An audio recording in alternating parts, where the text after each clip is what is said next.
Hello and welcome to Norwood Digest, Norwood Community Media's news magazine show. I almost said NPA again. We have a great number of guests here tonight. We're going to get right on it. Joining me now is Aubrey Seall, who is the Director of Impact Norwood. And first, remind folks, first of all, welcome. Thank you. And second of all, remind folks what Impact Norwood is.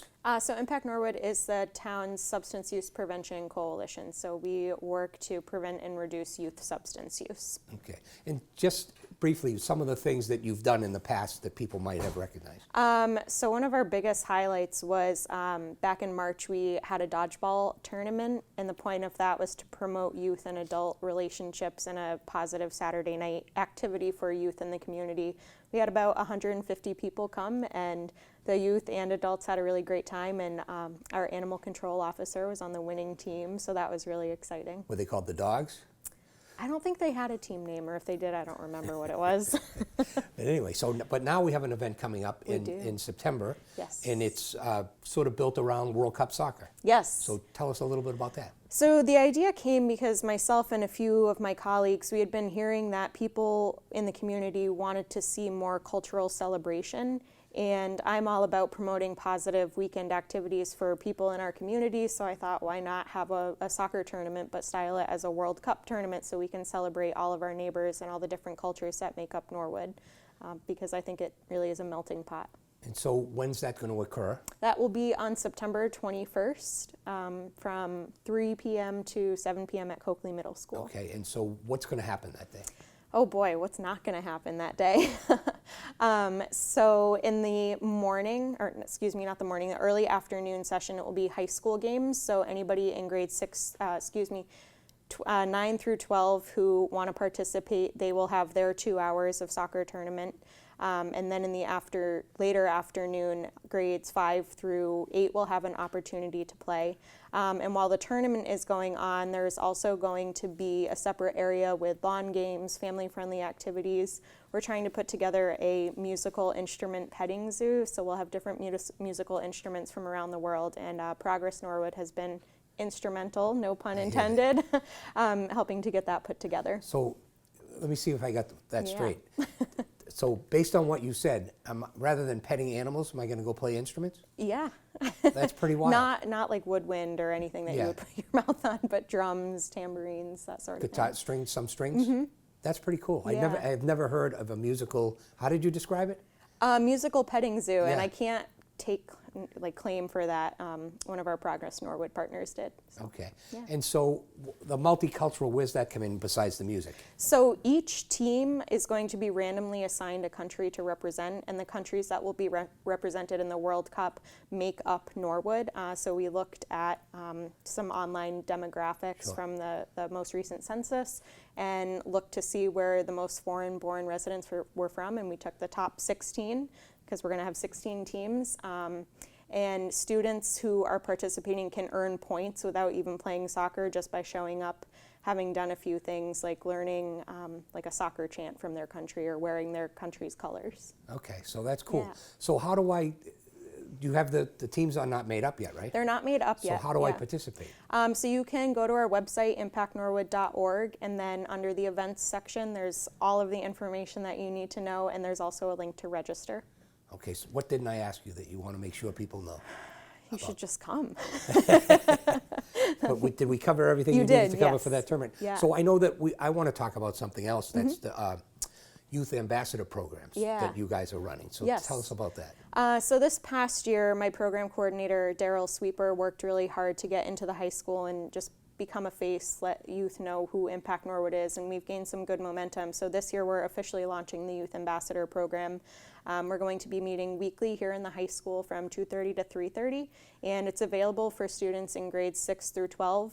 We'll be doing some prevention activities that are tied to the coalition work, but we're also going to provide sessions on effective public speaking, resume building, interview skills, and we're bringing in community partners to do those things. So it's not just teaching them about prevention, even though that is a huge part of it, but you're also giving them skills that will be easily transferable to getting into colleges or even in the working world. Yes, yep, that's our goal. And so how do I get involved with that? That'll be through the school? Actually, if youth are interested or their parents are interested in signing their youth up, that's also on our website, impactnorwood.org. There's a section for youth ambassadors, and it has more information and a form to fill out if you're interested in signing up. Okay, now I know Norwood Day is coming up, and I know you guys historically have a presence there. What cool thing are you doing this year? Well, if you remember last year, we had a giant inflatable brain on the town common. This year, we brought in giant inflatable lungs. Because we know that vaping has been an issue, so we're bringing in some lungs, and people will be able to walk through them and see the harms of what electronic vape products can do to them. Knocked over your Oh, that's okay. ambassador program. That's awesome. Yeah. And so you guys are relatively new. It's what? The 2 coalition years? formed in 2014. Is it that? Oh, geez. But we just got the big funding from the Okay. Drug-Free Communities Grant in 2017. Okay. Yep. So best of luck, continued luck. Thank you. Thank you. And is there anything you wanted to add that I didn't No. pry out of you? No, just if you're interested in coming, we meet. Our coalition meets the second Thursday of every month here in the high school. So come by if you want to check us out. Okay. Now we have a Living Local series, and one of my favorite places to have breakfast is down at the Mug and Muffin. And we were there, and we were talking to Dave Monahan, who's been probably down there around 30 years of making breakfast for everybody and conversation. It's a great meeting spot for Norwood people to find out what's going on, but the food is great. I'm real partial to the spinach and feta omelet. So let's go visit with Dave. During the 60s, 70s, and 80s, the Mug and Muffin was a thriving chain of Massachusetts-based restaurants that were serving breakfast in 30 communities. By 1991, for management reasons, the parent company closed all the restaurants, and now they are all gone, all except for one. Dave Monahan began working for the company in 1970 and managed all the locations in the greater Boston area. The Norwood location opened in 1974, and Dave decided to purchase the Norwood location in 1986. When I bought this, it was probably the best small downtown location in the greater Boston area. And back then, Klein's was open and Cheerios, and it was a thriving downtown. And it's a great town to do business in. The Mug and Muffin is more than a place to get a bite to eat. Its recipe for success includes a friendly atmosphere that encourages conversation. And families have been sharing a good breakfast together for over 30 years. You know, I think the Mug is, kind of a community center a little bit. Probably 85% of my customers are regular, whether they come in every day or once a week or once a month. 90% of them are Norwood people, which are great people. And what's amazing is here we are 30 years later, and the parents that were bringing in their kids and putting them in booster chairs in the 80s, they're coming in with their children. It's pretty neat to think that you've lasted this long in a small town. And I may not know all the names, but I certainly know the faces and most of what you have to eat. Now, my wife Sheila works full-time, and she is absolutely unbelievable with names. I mean, she, from the town, she'll have your food in front of you before you can sit. Sit and relax and have your first cup of coffee. The menu at the Mug and Muffin is complete with all the standard and popular breakfast items. And over the 30 years, there's no reason for change. The menu is a basic diner menu. If you go back to the 60s or 70s, I mean, we all have bacon and eggs, and a big item on the weekend is omelets. We have skillets, which is potatoes and cheese sauce and different ingredients. We just recently started making our own corned beef hash, which has been a huge hit. I'm amazed. I wish I had done it 10 years ago. It takes a long time, to cook it, prepare it, but it's been a huge hit, and it's still continually selling probably 2 or 3 or 4 times what I was selling before. Another item that has worked pretty well is cinnamon swirl, French toast, with whipped cream, bananas, waffles the same way, but basic comfort food, breakfast comfort food. And it's, that's kind of been our success. The Mug and Muffin has many regulars who have created a social meeting place located in downtown Norwood. The regulars know each other, and the employees know the regulars. Jody Smith comes in. She's one of the school teachers in Norwood here. And she said, this is where you come and everybody knows your name. And I'm not saying I'm the only breakfast operation in town that happens, but it's true. And people talk, sit with each other, that didn't know each other 5 years ago, or talk across the aisles to each other, A lot of the people come in at the same time every week or every day, and they become mug friends. I'm not sure they're friends outside the restaurant, but they're certainly social and talk to each other. Saturday morning in here is, if you want to know anything about politics, come on in, because that's the morning that we solve all the problems. So, maybe we could eliminate town meeting and just have a small meeting here every couple of weeks, The Mug and Muffin is a Norwood breakfast institution, and Dave and Sheila Monahan have created a successful restaurant with a simple business plan with simple goals. What I hope the experience that my customers have when they leave is that they've enjoyed the food. My staff has treated them well. The friendly atmosphere and conversations they had with the other people in the restaurant, and being in the heart of downtown Norwood for all these years, I hope that they're happy with us and they'll come back.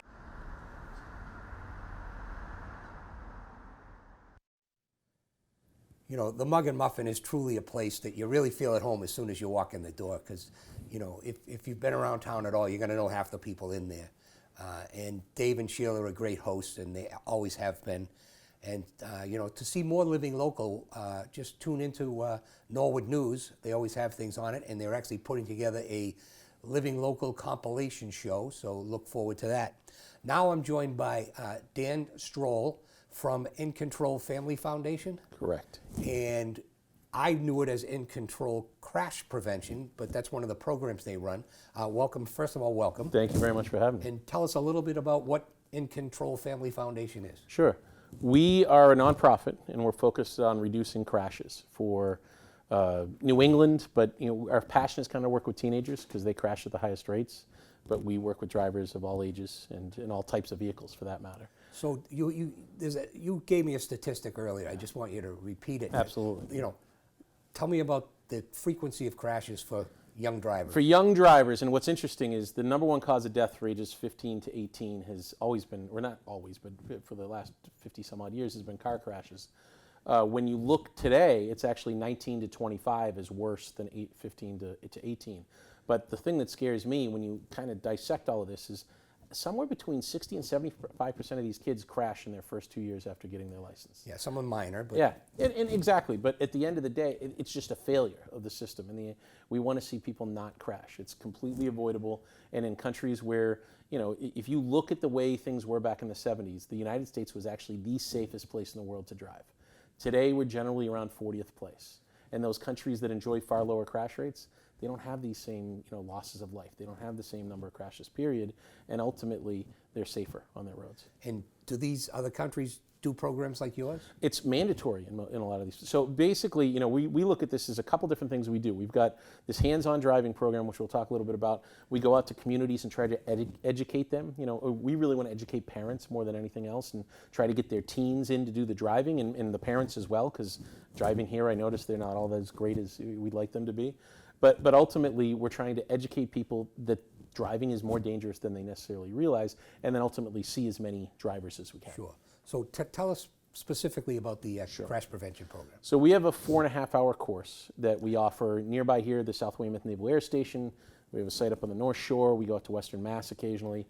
And that program puts drivers in emergency situations and teaches them how to stay in control of the car. And the first drill I always describe, if I can, just so that you appreciate what we're going to have these students do, everyone has to do a panic stop at somewhere between 50 and 60 miles an hour. And that's an intimidating thing to do. When we tell you to slam on the brakes, what happens a lot of time is this car goes flying down the runway, and we tell them that once you pass these set of cones, slam on the brakes and stop before this wall of cones. And they'll slam on the brakes, and you watch the car dive down, and then it bounces back up again, and then they hit the wall of cones. And what happened was they freaked out. They were intimidated by the way the car behaved. The seatbelt locked up, the pedal pulsated, the wheel gyrated, the noises, and they took their foot off the brake. Yeah, I mean, that's one thing, and I mean, tell everybody, well, I'll tell everybody, when you're, the first time you're out driving with your kid, take them to a parking lot, and you don't have to be going 50 or 60 to do this. You can probably be going 20 or 30. Just have them to slam on the brakes, because what's going to happen, the first time they do that, that pedal's going to feel so funny that they're going to think something's wrong and they're going to release it. And actually, it's just as common with adult drivers, because we learned without ABS brakes. Right. What's ABS stand for? Anti-lock brake system. It is, anti-lock. Yeah, and so what happens is people don't know what it does, and the first time they feel it, it's oftentimes, it's either the snow, and they take the car back to the dealership and say something's wrong, or it's they were driving at a fairly high rate of speed and had to aggressively stop, and they didn't know what. And if that intimidates you, and for new drivers, they hear about ABS and driver's ed, maybe, if they take driver's ed, a lot less kids are taking driver's ed today, which is why we're seeing that crash rate increase over the age of 19 and above. But the reality is we don't understand all this technology that's gone into cars. It's made them safer. We don't lose as many lives as we did necessarily in the 70s, although it's getting up there. But we're crashing at a rate that is really unacceptable. So, full disclosure, about 10 years ago, I went with my oldest daughter when she was getting her license, and we went to the program, and I took it with her. There's the ability to do that. And I learned so much, never mind what she learned, and it was just an incredible situation. So, from personal experience, I'm urging everybody. I know it saves lives, because once you go through it, you'll know the things that you never want your kid to experience for the first time when they need to know how to do something. And to me, what you guys do is you show us that beforehand, so it's not strange. We want you to experience. I mean, the little known fact is if you do crash, the chances of you replicating that crash are fairly low. You might crash another way, right? But the reality is we want you to experience that crash in a safe environment where nobody gets hurt. And the other benefits are you're probably going to save off your auto insurance. You can save between 5 and 10% off your auto insurance, some more with some of the carriers. And just the peace of mind, as you described. I mean, knowing that they've had this experience. We've had somewhere over 30,000 graduates go through the program. And you look at it today, the insurance carriers that we have as partners have shared some really impressive statistics. We say it's about a 70% difference between those who just go through driver's ed. But we've got discounts out there that they don't give it away for nothing. It's because they're reducing the crashes. So, how do I engage you guys? Sure. So, our website is driveincontrol.org. Any contact us from there goes to me. In town, we have a great relationship with the Mass State Auto Dealers Association, and Jack Madden Ford is sponsoring teams. So that's drastically reducing the cost of training. We are a nonprofit, but we ask people to pay $350 if they can afford it, because that's about what it costs us to do the course. But at the end of the day, Jack Madden's making it available at only $99. And then if they have struggle with that, we have supporters out there who've unfortunately lost family members who help us with financial aid for families that need it. So dollar figure, it's never an excuse. The biggest issue we run into is time, and we want people to recognize that this is worth the 6 hours it might take. I can personally attest to that. And I will say the other thing we're willing to do is, if there's people in the community here who want us to come and talk to parents at the high school or a local Rotary Club or something like that, just say the word. We'd be happy to engage you. So are there any tips you just want to give? So you were talking about something earlier, one of the drills we do. One of the bigger problems we have here in Massachusetts is rear-end collisions. And you should know, we live in the state, in the area, the city of Boston is one of the worst places in the world to drive, let alone just the United States. We see fewer losses of life than you might expect because we have a lot of traffic, so you can only go so fast, and we have these amazing hospitals, so you're going to get helped out pretty quick. But one way we can reduce all these crashes is to give more following distance. And a lot of us, I won't put your camera people on the spot, but a lot of us learned that you want to travel at 1 car length for every 10 miles an hour. You want to leave 1 car length between you and the car in front of you for every 10 miles an hour. And the reality is that's nowhere near enough. And in fact, we want you to give 3 seconds. Right. And so if I you would- give, I yeah, I was remember going to put you on the spot, but I figured that'd be nice. You can always put me on the spot. I embarrass myself all the time. So. But if you can count out 3 seconds. After that vehicle in front of you passes something, you count out 1, 1,000, 2, 1,000, 3, 1,000, and you leave that much space, you're going to be much safer. You're going to have an opportunity to react. You're going to be able to stop in time. We've been working with a lot of people in bigger vehicles. Some of the bigger vehicles, you need to leave more. When your kids go out and they're in the minivan and they got 6 of their friends, that should be more like 4 seconds. But a lot of people will say to us, hey, I can't do that. Look at the traffic on here. Everybody's going to cut me off. In my travel here, 5 or 6 people got in front of me, and I had to back off about a second. So let's say maybe I'm 6 seconds later here than I would have been. Yeah. It worked out okay. We made it in time. Yeah, and I forget if you said this, but most of your instructors are race car drivers, right? Yeah, so we're not there to try to promote racing. We're not going to try to turn young drivers into race car drivers. But they're experts, exactly. They can have their eyes closed, sit in the passenger seat, and tell you what you did wrong. And that's really valuable. And this is not a situation, with all those graduates we've had through the program, one kid, I think, slammed his hand in the car door, and I'm blaming him on that one. We've never had any kind of incident. It's a very safe thing that we're doing. And frankly, when you participated, it may have been when we were going under the name Skid School, when we were working with the mass auto dealers. And the term skid school's kind of scared away some of the parents. Yeah. So crash prevention has kind of been how we've been describing it. And that's really what it does. Yeah, and it is, I mean, I love the fact that it's in control, because it is in control. Yeah. It's not like you say, it's not a dangerous thing. But I'll just share the one story. One of the drills that they have you do is, it involves 3 cars. So there's a lead car, and that has a rope attached with a cone on it. And then they have 2 other cars that are, far enough away from each other so they're not a problem. So my job, I was driving, my daughter was in the back seat, and the instructor was right next to me. And so my job was to keep up with the cone on the car in front of me. My daughter's job was to try to distract me. Put real life situation, you're in a car with your friends, they're gonna be distracting you, not on purpose, but that's reality. So we're driving down, and my daughter starts talking to distract me, and all of a sudden she says, "Dad, I'm pregnant." And so that was a good distraction. That was a bet, I bet. And then we're going further, and then of course, she did it too early because the guy didn't stop in front of me.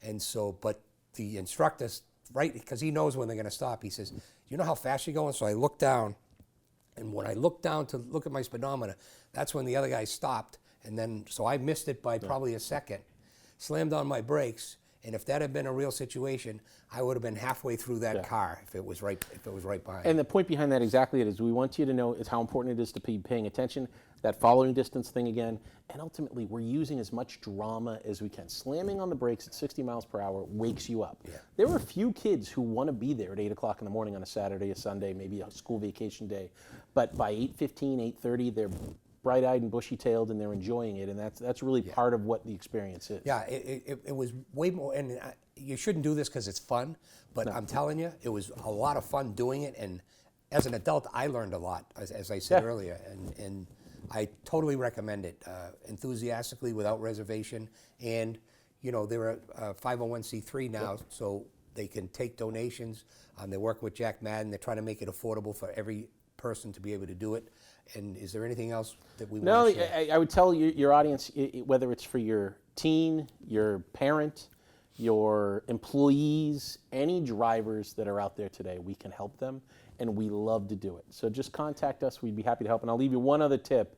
Seatbelts, because it always blows my mind. Massachusetts was down in 48th, 49th place for a long time. We bumped all the way up to 42nd or something, but it's still embarrassing. We're supposed to be so smart.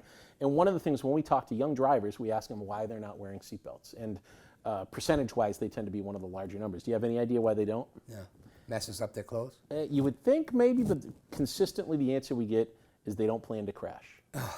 And you got to remember that there's this whole frontal lobe development and invincibility, and this is part of all of our issues. I mean, we're using these phones today thinking we're invincible, and we don't recognize the limitations we have. But with seatbelts, when one of the drills we do is we have them all in their seatbelts, and they're going in and out of cones, and they're bouncing around in the car, as you probably remember. And then we sit there and say to them, where would you be right now? Where would you be sitting if you weren't wearing your seatbelt? Right. And that seems to resonate. We see light bulbs go off. When we do that in communities, we'll come to a community and actually just do that driving portion, not necessarily let the kids drive. And we will increase their seatbelt use because they realize that seatbelt is there to keep them behind the wheel in the first place. Keep them secure. It's hard to drive if you're sitting in the passenger seat.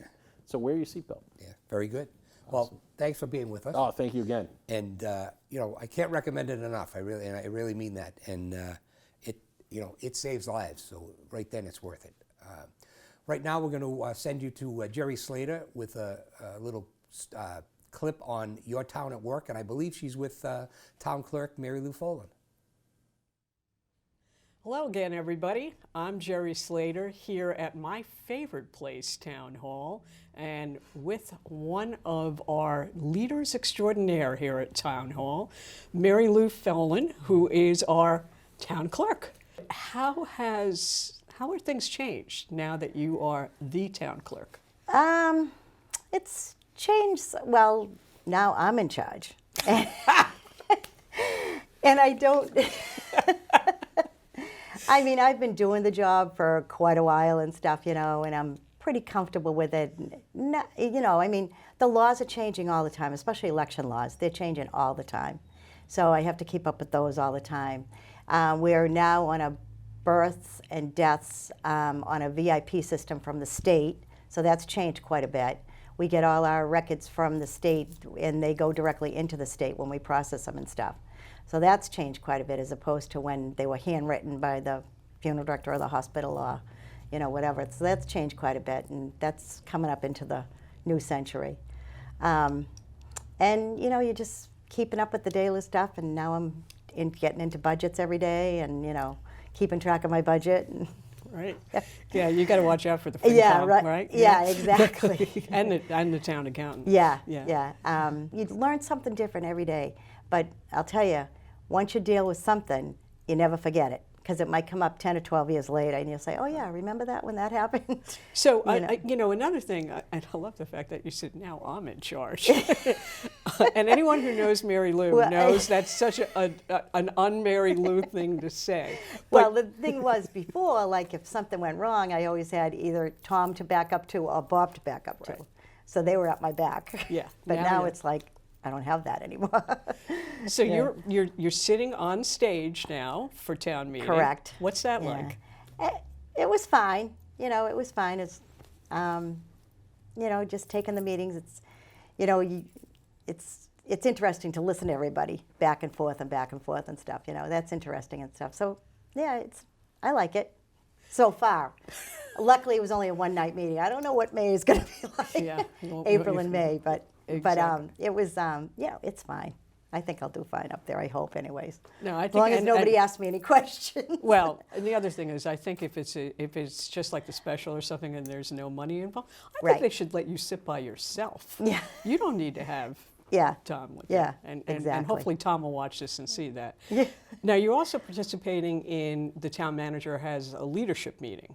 Correct. Yeah, right. he has a department head meeting every Tuesday. Yep, and we just kind of come in and you know, go through a lot of things. We you know, things that are going on in the town, and then we each go around and tell what's going on in our departments.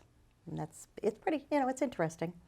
Yeah, every Tuesday we have that. Every Tuesday morning. Good. So talk a little bit about the office, you know, upstairs. And it is funny. Now you're in charge, so you've Right. got to deal with budget things. And, you know, you were probably doing a lot of the hiring before and Right, stuff like right. that. I have 3 wonderful women that work for me and stuff, and then we just moved into we swapped sides in our office and stuff. We were in the smaller part before where the counter was out in front. So we came up with the idea of swapping sides. So the accounting area is now in where we used to be. So, and we have a much bigger area. We cleaned out, and the women that I have working for me are wonderful. You know, I believe in cross-training everybody in my department, so everybody knows everything. And so if I'm not there, you know, if something comes up, because we're always dealing with different departments every single day. And it's, you know, and I just believe in cross-training, and the women I have working for me now are wonderful.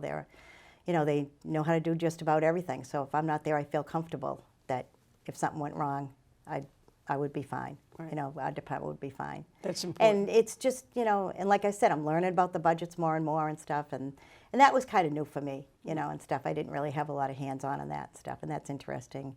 And then we're going into the new Munis system, so I'm looking forward to, you know, Yeah. learning that and stuff. I will choose what I believe. Hold on, darling. This body is yours. This body is yours. To see the full interview, tune into Your Town at Work on demand or on the NCM government channel. And Mary Lou Folan's doing a great job as town clerk, as I knew she would. You know, we talked a little bit about Norwood Day when we had Aubrey Seall on, but Brian Boudreau caught up with Travis Farley to give us a full report on what to expect on Norwood Day. So let's roll Travis and Brian. Jack, I'm here now with Travis Farley, Director and Superintendent of Norwood Recreation. Travis, how you doing? I'm doing well. How are you? I'm not too bad. So summer's wrapping up, and you're getting ready for the fall, and I know a big thing for you guys in the fall is Norwood Day. Yes, very excited. The summer's wrapped up. Fall summer programming went well. Pools are winding down. Now we're kind of focusing on fall programs, and like you said, Norwood Day. It's actually in our 17th year. We're pretty excited about it, so it should be a fun day. What's it take to run a set of get Norwood Day going, I should say? It's a lot. There's a lot to it. We have a Norwood Day committee. We have about 9 to 10 members. We meet probably starting in January, collecting sponsorship money, booking entertainment, working with the selectmen to close streets, working with the town departments. So Mark Ryan at the DPW, Chief Brooks, the police, Chief Maurice with the fire department are all instrumental in making the day kind of happen. So it's a big scale event, and it's definitely a lot of moving pieces. Now, how many I don't want to call them vendors, but how many tables on average do you guys usually have set up for? We have the most we've ever had. I think this year we're up to 234. We actually have a waiting list, I think around 15 right now, and that's basically from Conrad's on Washington Street all the way down to Manhattan, right on the town common. We actually go down to East Cottage and Central as well. So we've expanded over the last few years, and this is the most booths we've ever had at Norwood Day. Wow, that's unbelievable. It's like organized chaos. That's all it is, and it's just any major event. It's just a lot of work leading up to it, and once the event starts, it kind of just runs itself, which is great. But yeah, we got a lot of good vendors, youth sports. We got a lot of youth sports, a lot of churches. It's a fun day to kind of see what Norwood's all about. And for the folks at home that may not know, you're still selling Norwood Day buttons, right? Yes, that is correct. So we're selling Norwood Day buttons at $3 all the way up till Friday of the fireworks. I think it's the 6th. And that's at Coakley Middle School for the fireworks, but we're selling buttons at the COA, the library, the town hall, Norwood Bank, and the Civic Center. So those are the 5 locations that you can pick up buttons up all the way.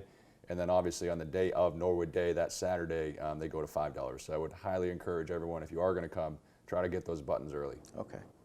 That is good to know. And is there anything else you'd like to add before we sign off? No, just thank you to the sponsors, Norwood Bank, David Spiegel, DCD Automotive Holdings, and we have probably over 15 different sponsors, so we'll get a thank you out to them, but those are the big ones.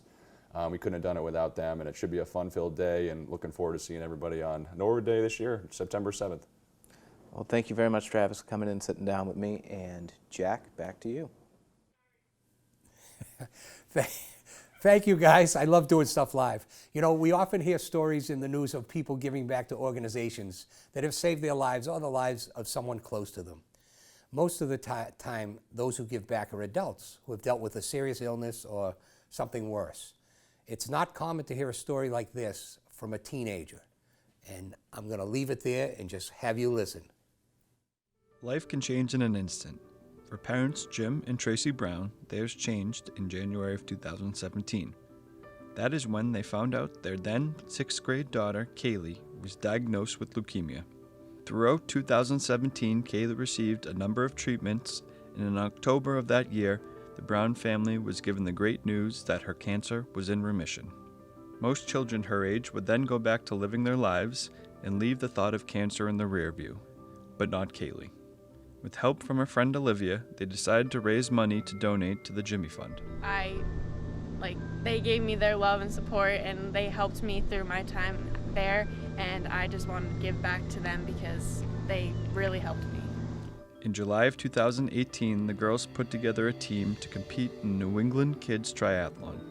Although it is not an obligation to fundraise for this event, the girls decided to do so anyways. We had people from our family and friends donate. They gave checks,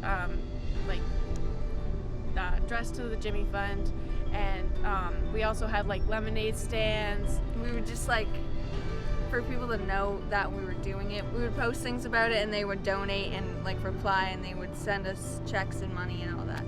The 2 girls, along with 2 sisters and 5 friends, were able to raise $3,500 in 2018, and Team Kaylee was officially born. After hearing about the success of Team Kaylee, the girls were able to recruit 23 friends and family to compete in this year's triathlon. So this year we had 23 girls doing the triathlon. Very proud of all of them. And some of them it was their first time. Others it was their second time because last year we had some girls do it. And they're just amazing. They were very nervous, I can tell you that, but we all finished. And of course, the girls worked just as hard fundraising as they did training for this event, if not harder. All that hard work paid off when they found out the amount that they were able to raise this year. In total, we raised about $9,000. Great. What if I was to tell you that you guys raised $10,625 this year?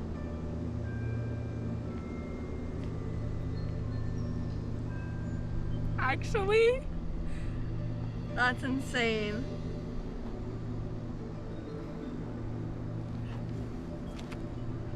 Oh my God. I never thought that we would break $10,000. Just starting off, I thought that we would set the goal for something higher than last year, but like my goal was just to have everyone have fun and like do this just to like, you know, be together and support the Jimmy Fund. But honestly, like this is like so heartwarming and like amazing. Can't believe it. Although the girls will be aging out of the kid triathlon, Team Kaylee will continue to compete with the help of the younger girls on the team. They will also be looking to add more races on their calendar for 2020. Fundraising for next year's event has already begun.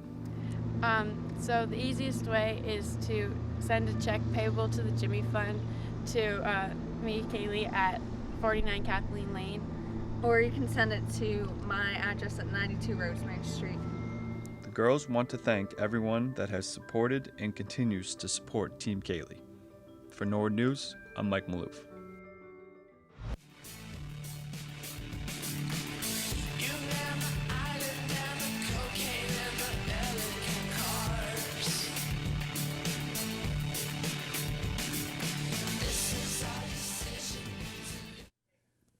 What an incredible story. Thank you so much, Mike. But next time you do a story like that, will you at least tell me to have some tissue ready? That was a beautiful, beautiful story, and I appreciate that you were able to deliver that for us. That wraps up another edition of Norwood Digest. We thank the wonderful crew down here at Norwood Cable Media, Megan Corbett, Brian Boudreau. We had Patrick O'Donnell, Stephen Allinger, and Michaela Hurley, all manning positions here. We thank you. We thank all of you. We thank you at home for allowing us into your living rooms. Good day and keep safe.